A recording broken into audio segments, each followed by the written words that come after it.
Friends, அஸ்ஸலாமு அலைக்கும். Welcome back. எல்லாம் எப்படி இருக்கீங்க? நல்லா இருக்கீங்களா? இன்றைக்கி நான் ஒரு டிஃப்ரெண்ட்டான டேஸ்ட்டில் கடல் பாசி கஸ்டர்ட் புட்டிங் தான் ஃப்ரெண்ட்ஸ் செஞ்சு காமிக்க போகிறேன். ரொம்ப எம்மியாக இருக்கும். வாங்க அது எப்படி செய்கிறதுன்னு பார்க்கலாம்.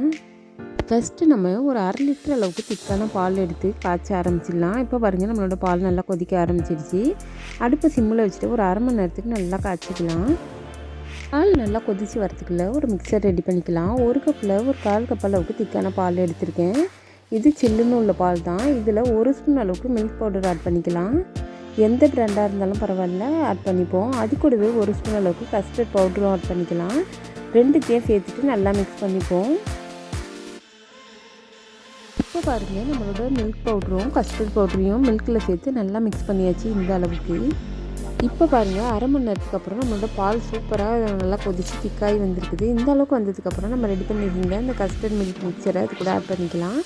எல்லாத்தையும் சேர்த்துட்டு நல்லா மிக்ஸ் பண்ணிகிட்டே இருக்கணும், கை விடாமல். அப்போ தான் அடி பிடிக்காமல் இருக்கும். ஒரு 5 மினிட்லேயே வந்து நல்லா திக்காகி கலர் சேஞ்ச் ஆகி வரும். அது வரைக்கும் மிக்ஸ் பண்ணிவிட்டு இப்போ இதுக்கு தேவையான அளவுக்கு சீனி ஆட் பண்ணிக்கலாம். நமக்கு எந்த அளவுக்கு தேவையோ அந்த அளவுக்கு சேர்த்துப்போம்.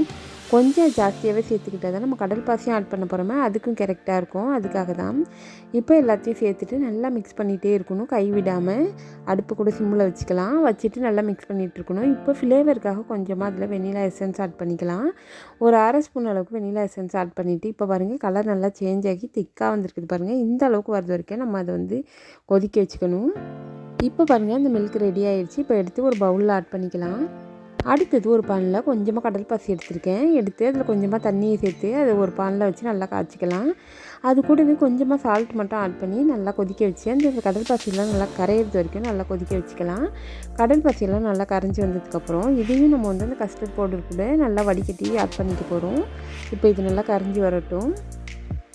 இப்போ பாருங்கள், நம்மளோட கடல் பாசியெல்லாம் சூப்பராக கரைஞ்சி வந்துருச்சு. இந்தளவுக்கு வந்ததுக்கப்புறம் நம்ம ஏற்கனவே காய்ச்சி வச்சுருந்தா அந்த மில்க் கூட நம்ம இதையும் ஆட் பண்ணிக்கலாம்.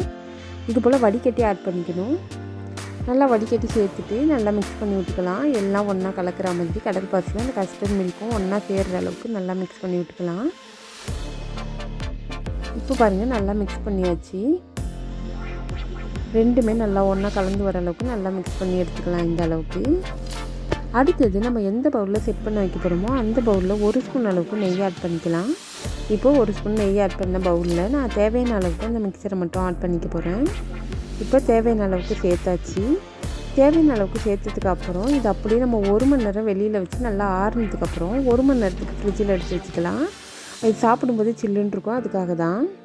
கொஞ்சம் நேரம் வெளியில் வச்சு ஆறுனதுக்கப்புறம் 1 மணி நேரத்துக்கு நான் ஃப்ரிட்ஜில் எடுத்திருக்கேன். வாங்க எப்படி வந்திருக்குன்னு பார்க்கலாம். இப்போ பாருங்கள், நம்மளோட புட்டிங் வந்து சூப்பராக செட் ஆகி வந்திருக்குது. இந்த அளவுக்கு செட் ஆகி வந்ததுக்கப்புறம் வெளியில் எடுத்துக்கலாம்.